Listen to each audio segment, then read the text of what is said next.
সুপ্রিয় দর্শক, আসসালামু আলাইকুম। আপনাদের সবাইকে স্বাগত জানাচ্ছি এখনকার আলোচনায়। আপনাদের সঙ্গে আছি আমি সিরাজুল ইসলাম। দর্শক, আজকে অসম্ভব রকমের গুরুত্বপূর্ণ কিছু খবর আছে। অস্ত্রের অভাবে মার্কিন প্রেসিডেন্ট ডোনাল্ড ট্রাম্প ইরানের বিরুদ্ধে যুদ্ধ বন্ধ করতে বাধ্য হয়েছেন। শুক্রবার মিটিং করেছেন হোয়াইট হাউসে। সেখানে গুরুত্বপূর্ণ সব মন্ত্রী, মিনিস্টার, ভাইস প্রেসিডেন্ট এবং মার্কিন সামরিক বাহিনীর প্রধান ছিলেন। যুদ্ধ চালাতে চেয়েছিলেন Donald Trump. JD Vance, vice president এবং সেনাপ্রধান উদ্বেগ প্রকাশ করেছেন। তারপরে যুদ্ধ বন্ধ করতে বাধ্য হয়েছেন ডোনাল্ড ট্রাম্প। এপাশে তিনি চীন এবং রাশিয়াকে হুমকি দিচ্ছেন তারা যেন ইরানের পক্ষে যুদ্ধে না জড়ায়। তার মানে তিনি কি ভয় পাচ্ছেন এই মুহূর্তে চীন এবং রাশিয়া আমেরিকার বিরুদ্ধে সরাসরি অথবা ইরানকে আরও অস্ত্র দিয়ে জড়িয়ে যায়? এদিকে ইরান তালিকা প্রকাশ করেছে। এই কয়েকদিনের যুদ্ধে উপসাগরীয় অঞ্চলে, অর্থাৎ এই যে আরব দেশগুলোতে ইরান যে সমস্ত হামলা চালিয়েছে তাতে আমেরিকার কি কি ক্ষয়ক্ষতি হয়েছে।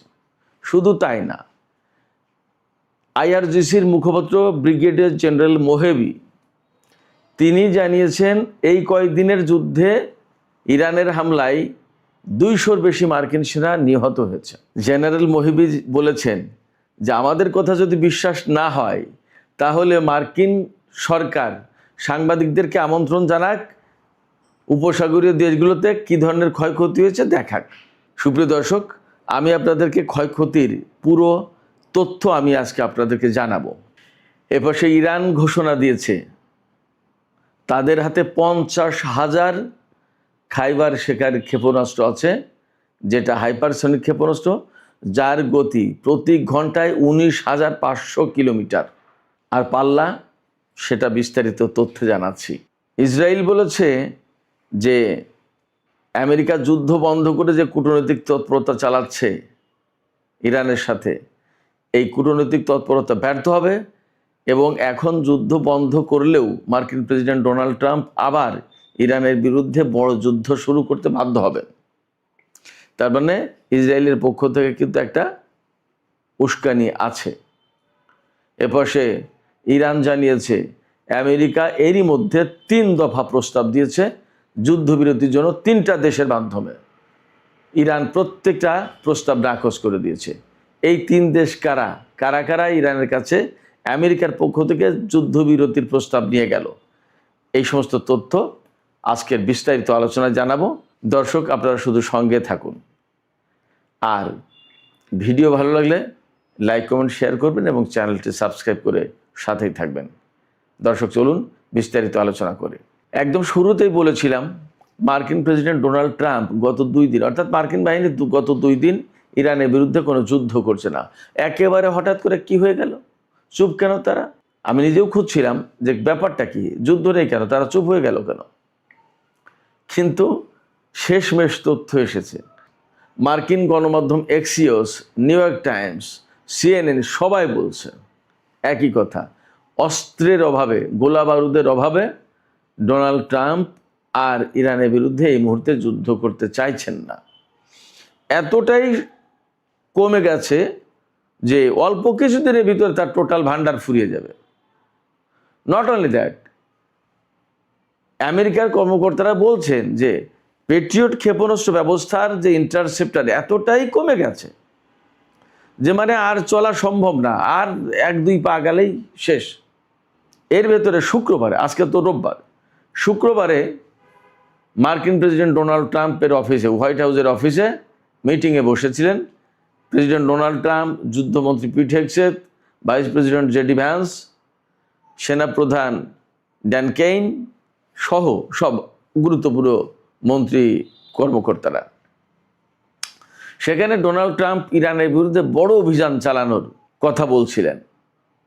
আমি যে বলছিলাম যে মধ্যপ্রাচ্যে 100 রিফুয়েলিং ট্যাঙ্কার আনা হয়েছে, ইরানের বিরুদ্ধে হয়তো অনেক বড় অভিযান চালাবে, অনেক বড় যুদ্ধ শুরু করবে, সেইটাই শুরু করতে চেয়েছিলেন এবং সেই ব্যাপারে আলাপ আলোচনার জন্য ডেকেছিলেন মার্কিন প্রেসিডেন্ট ডোনাল্ড ট্রাম্প। কিন্তু সেখানে সরাসরি ভাইস প্রেসিডেন্ট জেডি ভ্যান্স এবং সেনাপ্রধান, মার্কিন জয়েন্ট চিফস অফ স্টাফের চেয়ারম্যান যিনি জেনারেল ড্যান কেইন, এই দুইজন ব্যক্তি উদ্বেগ প্রকাশ করেছেন। মার্কিন গণমাধ্যমে খবর এসছে তারা উদ্বেগ প্রকাশ করেছেন, কিন্তু এই উদ্বেগ প্রকাশ করা মানে কি জানেন? এই উদ্বেগ প্রকাশ করা মানে হচ্ছে তারা যুদ্ধের বিরোধিতা করেছে, বলছে যে এই ধরনের যুদ্ধ করতে গেলে কি কি প্রবলেম হতে পারে সেই কথা তারা তুলে ধরেছেন। তার ভিতরে হয়তো এইরকম বলেছেন যে অস্ত্রের ভাণ্ডার এই অবস্থায় যদি ইরান টিকে যায়, এই হামলা মোকাবেলা করে টিকে যায়, তখন আপনার বাহিনী পারস্য উপসাগর থেকে পালাতে পারবে কিনা, কারণ তারা তো তখন অস্ত্রশূন্য হয়ে পড়বে। শুধু তাই না, গতকালকে অথবা পরশু দিনের একটা ভিডিওতে বলেছি না, IRGC বলেছে ভারত মহাসাগরে অবস্থানরত মার্কিন যুদ্ধজাহাজ থেকে ক্ষেপণাস্ত্র ছোড়ার মতো কোনো ক্ষেপণাস্ত্র তাদের হাতে নেই। মানে এতটাই ক্ষয়ক্ষতির মুখে। আমি আপনাদেরকে জানাচ্ছি বিস্তারিত তথ্য কি কি ক্ষতি হয়েছে। তো যখন জেডি ভ্যান্স এবং জেনারেল ড্যান কেইন, তিনি তো সেনাপ্রধান, টোটাল সামরিক বাহিনীর প্রধান, তিনি জানেন না তার বাহিনীর কি সক্ষমতা, তার বাহিনীর হাতে কি আছে এবং তারা কি করতে পারে। তারা এই যুদ্ধে বিরোধিতা করেছে। বিরোধিতার মুখে সেই বড় অভিযানের সিদ্ধান্ত অফ রাখা হয়েছে, আচ্ছা ঠিক আছে থাক। এর ভিতরে ডোনাল্ড ট্রাম্প কূটনীতির জন্য 3 দেশের মাধ্যমে ইরানের কাছে প্রস্তাব দিয়েছে যে যুদ্ধবিরতি করা হোক, কিন্তু ইরান সরাসরি নাকচ করেছে, কোনো যুদ্ধবিরতি আমেরিকার সাথে এখন আর হবে না। কোন কোন দেশ এই যুদ্ধবিরতির প্রস্তাব নিয়ে গেছে আমি বলছি, তার আগে আরেকটু বলি। এই যে যুদ্ধবিরতির প্রস্তাবের জন্য কূটনৈতিক তৎপরতা চালাচ্ছে ডোনাল্ড ট্রাম্প, পাশাপাশি বড় যুদ্ধের হুমকি দিচ্ছে, আবার শুক্রবারে ইরানের বিরুদ্ধে হামলা বন্ধ রাখলো। শুক্র শনি 2 দিন বন্ধ, এই 2 দিন হামলা হয়নি, যুদ্ধ বন্ধ রেখেছে। এর ভিতরে রাশিয়া এবং চীনকে ডোনাল্ড ট্রাম্প হুমকি দিচ্ছেন যে এই 2 দেশ যদি ইরানের পক্ষে যুদ্ধে জড়ায় তাহলে কিন্তু তাদের খুব খারাপ অবস্থা হবে। এটা এটা এটা খুব হাস্যকর ব্যাপার না? একাই ইরানকেই তো মোকাবেলা করতে পারছে না, চীন রাশিয়াকে কি হুমকি দিচ্ছে? এটা কি এক ধরনের বালখিল্যপনা না? এটা কি কোনো যৌক্তিক কথা? যাই হোক, এই যে হুমকি দিচ্ছে, এই হুমকি দেওয়ার মানে হচ্ছে হুমকি দিয়ে দূরে দূরে রাখার চেষ্টা করছে।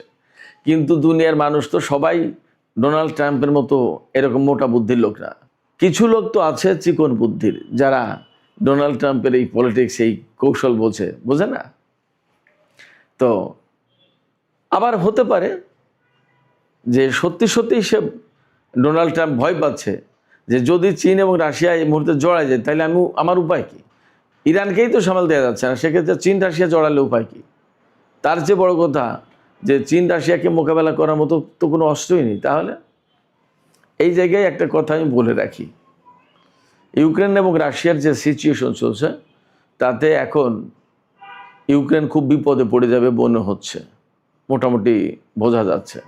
আর এই যে ইসরায়েল বললো না যে ডোনাল্ড ট্রাম্প যদিও যুদ্ধ বন্ধ রেখেছে একতরফা এবং তিনি কূটনৈতিক তৎপরতা চালাচ্ছে ইরানের সাথে একটা যুদ্ধবিরতি করা যায় কিনা, ইসরায়েলের টাইমস অফ ইসরায়েলে খবর এসছে ইসরায়েল সরকার এভাবে ভাবছে যে আমরা শিওর ডোনাল্ড ট্রাম্প এখানে ব্যর্থ হবে, তার মানে ইরান এই যুদ্ধবিরতির প্রস্তাব মানবে না, তার মানে ডোনাল্ড ট্রাম্পকে তখন আবার যুদ্ধ করতে হবে। এটা কিন্তু ডোনাল্ড ট্রাম্পের সামনে একটা বিকল্প পথ দেখিয়ে দেওয়ার চেষ্টা, কৌশলে ইসরায়েলের এটা একটা কৌশল।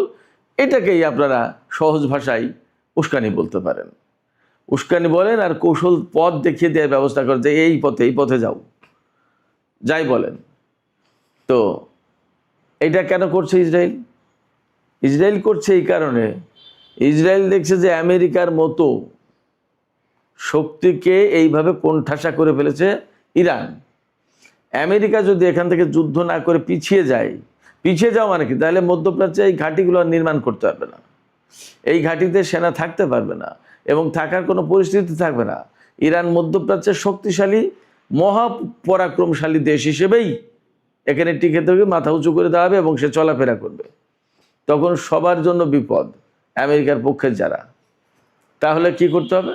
অতএব আরেকবার যুদ্ধ করে অ্যাট এনি কস্ট ইরানকে যুদ্ধের ভিতরে রেখে ক্ষতিগ্রস্ত করে দিতেই হবে। এইরকম চেষ্টা তদবির তারা চালাচ্ছে।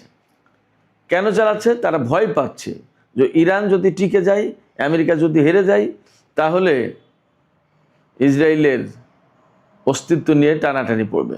ইসরায়েল সত্যি সত্যি মহা টেনশনে আছে। এবার আসুন, আমি আপনাদেরকে কথা দিয়েছিলাম যে আমেরিকার কি কি ক্ষয়ক্ষতি করতে পেরেছে ইরান, সেই তালিকা প্রকাশ করেছে। সেই তালিকাটাই আমি আপনাদেরকে একটু শোনাই, আপনারা একটু শোনেন। তবে তার আগে একটু বলে রাখি, ইরানের আইআরজিসির যে মুখপাত্র ব্রিগেডিয়ার জেনারেল হোসেন মোহেবি, তিনি আরও দুটো তথ্য জানিয়েছেন। একটা তথ্য হচ্ছে যে এই গত যে 13 দিনের যে যুদ্ধটা হলো, এই ইসলামাবাদ সমঝোতা স্মারক সই হওয়ার পরে যে যুদ্ধটা লাগলো, ডোনাল্ড ট্রাম্প তুরস্কে এসে ঘোষণা দিলেন যে ডিল ইজ ওভার, এরপর থেকে এই 13 দিনের যুদ্ধে আমেরিকার 200-র বেশি সেনা নিহত হয়েছে, জেনারেল মোহেবি বলছেন, দাবি করেছেন। এবং তিনি বলছেন যে আহত সেনার পরিমাণ আরও অনেক বেশি, কিন্তু মার্কিন সরকার এই তথ্য গোপন করছেন। এটা গেলে একটা তথ্য। আরেকটা হচ্ছে ইরানের হাতে 50,000 খাইবার শেখান ক্ষেপণাস্ত্র রয়েছে, যার পাল্লা হচ্ছে 2450, অর্থাৎ 2450 কিলোমিটার দূরে গিয়ে আঘাত হানতে পারে। এই ক্ষেপণাস্ত্র দিয়ে ইউক্রেনে আঘাত আনা সম্ভব। যাই হোক, তো ইরানের হাতে 50,000 খাইবার শেখান ক্ষেপণাস্ত্র আছে, হাইপারসনিক ক্ষেপণাস্ত্র। ছোট বড় মিলিয়েই কোনোটার 500 কেজি ওয়ারহেড বহনের ক্ষমতা আছে, কোনোটার 1500। ছোট বড় মিলে খাইবার শেখানের সবচেয়ে কম পাল্লা যেটা, সেটা হচ্ছে 1450 কিলোমিটার থেকে 2450 কিলোমিটার। 2000 পাল্লার ক্ষেপণাস্ত্র আছে এই খাইবার শেখান। অর্থাৎ এই খাইবার শেখানের ভেরিয়েন্ট আছে কয়েক রকমের, এবং এদের গতি, সর্বোচ্চ গতি হচ্ছে প্রতি ঘন্টায় 19,500 কিলোমিটার যেতে পারে। তার মানে ইরান থেকে ইসরায়েলে যেতে কয়েক মিনিটের ব্যাপার। অর্থাৎ ইরান ক্ষেপণাস্ত্র ছুড়লে সেইটা মোকাবেলার জন্য যে তার ইন্টারসেপ্টর রেডি করবে, রেডি করার সময় পাবে না, তার আগেই লক্ষ্যবস্তুতে আঘাত হানবে। আর সবচেয়ে বড় সংকট হলো এটা এমন গতিসম্পন্ন, এমন প্রযুক্তির, এটা কেউ ঠেকাতেও পারে। আমেরিকা, ইসরায়েল কারোর হাতে এই প্রযুক্তি নেই। সেক্ষেত্রে এই যে ইরানের হাতে ক্ষেপণাস্ত্রের যে মজুদ, এই মজুদই কিন্তু শত্রুদের জন্য একটা বিশাল ভয়, আতঙ্কের কারণ। শুধু এখানেই শেষ না। আমি যে গত কয়েকদিন বলেছি, হয়তো আপনাদের কেউ কেউ বিশ্বাস করেছেন, কেউ কেউ বিশ্বাস করেননি, যে মধ্যপ্রাচ্যে মার্কিন ঘাঁটিগুলো একদম তছনছ হয়ে গেছে। আমি অনেক বলেছি, অমুক ঘাঁটি নষ্ট হয়েছে, অমুক ঘাঁটি নষ্ট হয়েছে, এতগুলো হ্যাঙ্গার হলো, এই বিমান গেল, এই সমস্ত টুকটাক করে দিনে কম বেশি বলেছি। আজকে সমস্ত তথ্য এসেছে। তো তার আগে আমি আরেকটা তথ্য জানাই। ওই যে বলছিলাম যে আমেরিকা 3টি দেশের মাধ্যমে ইরানের কাছে যুদ্ধবিরতির প্রস্তাব দিয়েছে এই কয়দিনের ভেতরে, কিন্তু ইরান সবগুলো নাকচ করে দিয়েছে। সেই 3টি দেশ হচ্ছে ইরাক, কাতার এবং পাকিস্তান। এই 3 দেশের মাধ্যমে ইরানের কাছে যুদ্ধবিরতির প্রস্তাব দেওয়া হয়েছিল। এই তথ্য জানিয়েছেন ইরানের জাতীয় সংসদের স্পিকার বাকের কলিবাফ। তিনি জানান যে এই যুদ্ধবিরতির প্রস্তাব সবগুলো নাকচ করে দেওয়া হয়েছে। ইরান এখন আর যুদ্ধবিরতির কথা ভাবছে না, এই কারণে যে ডোনাল্ড ট্রাম্পকে বিশ্বাস করা যায় না, তিনি চুক্তি রাখেন না, রাখবেন না। আবার আমাদের সাথে যুদ্ধবিরতিতে 10 দিনের যুদ্ধবিরতিতে আসবেন, তার মানে তিনি আরেকটু গুছিয়ে নেবেন, এবং গুছিয়ে নেওয়ার মানেই হচ্ছে আমাদের সাথে আবার যুদ্ধ করবেন। তো যুদ্ধই যখন করতে হবে, তাহলে একদম বিরতিহীনভাবেই যুদ্ধ করে এর একটা এসপার করি। এইবার আসুন, আমি সেই তথ্যগুলো জানাই আমেরিকার এই মধ্যপ্রাচ্য অঞ্চলে কি কি ক্ষয়ক্ষতি হয়েছে সেই তথ্য। অনেক বড় লিস্ট, 1টা 2টা 5টা 10টা না, বহু।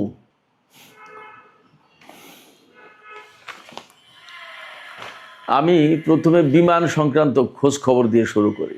11টি যুদ্ধ বিমান ও হেলিকপ্টার এই কয়েকদিনে ধ্বংস হয়েছে।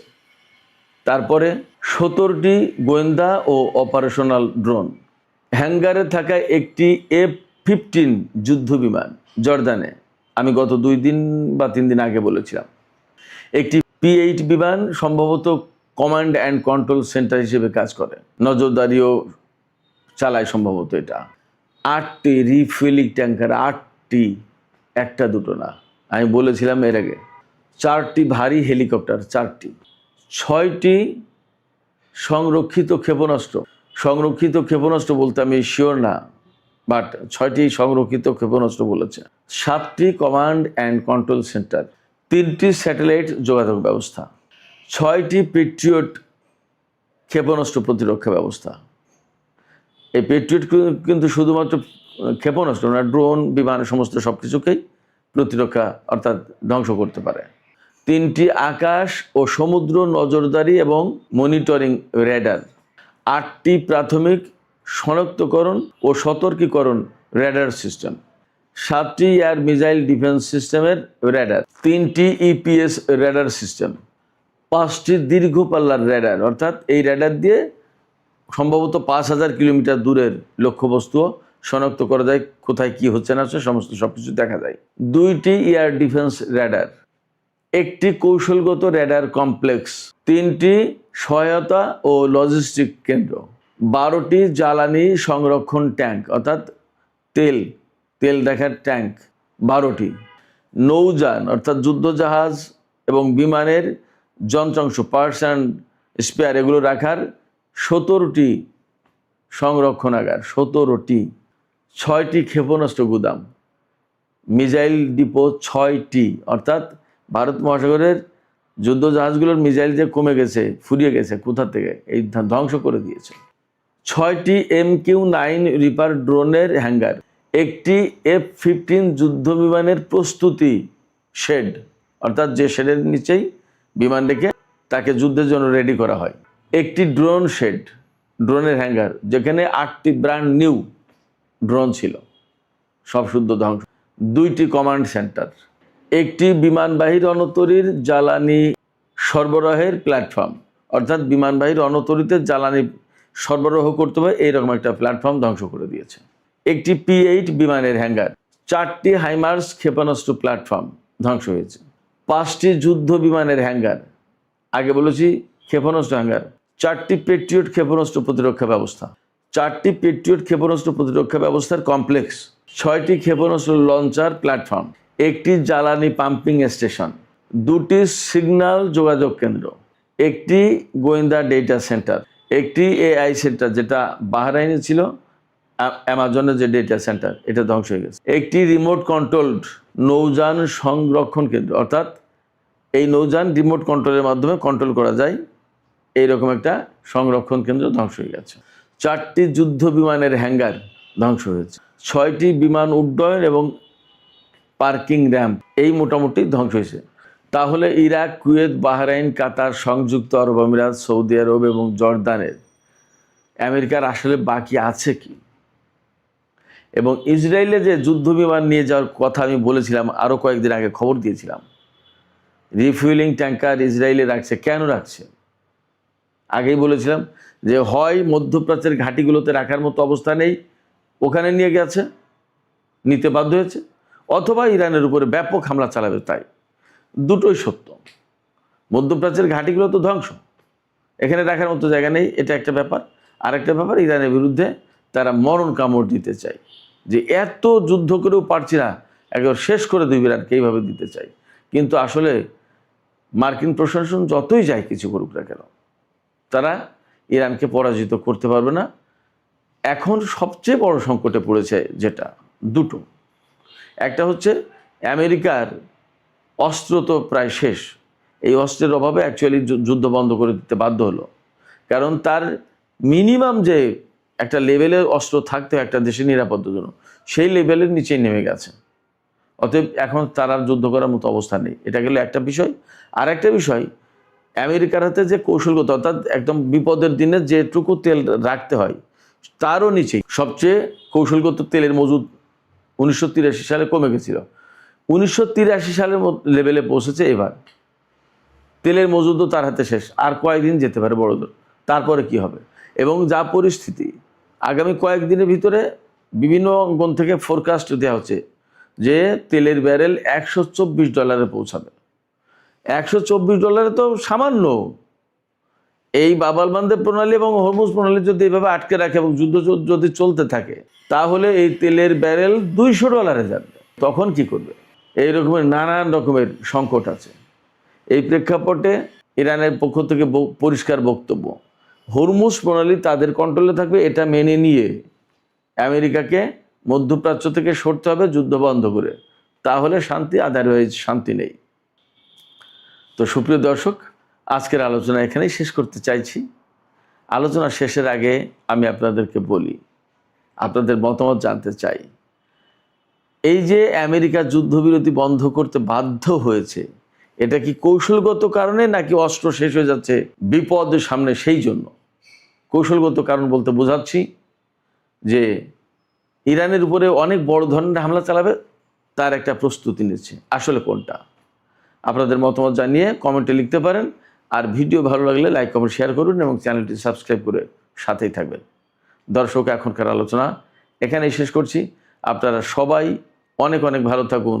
ইনশাল্লাহ দেখা হবে আবার রাতের ভিডিওতে। সবাইকে অনেক শুভকামনা জানিয়ে এখনকার মতো শেষ করছি। আল্লাহ হাফেজ।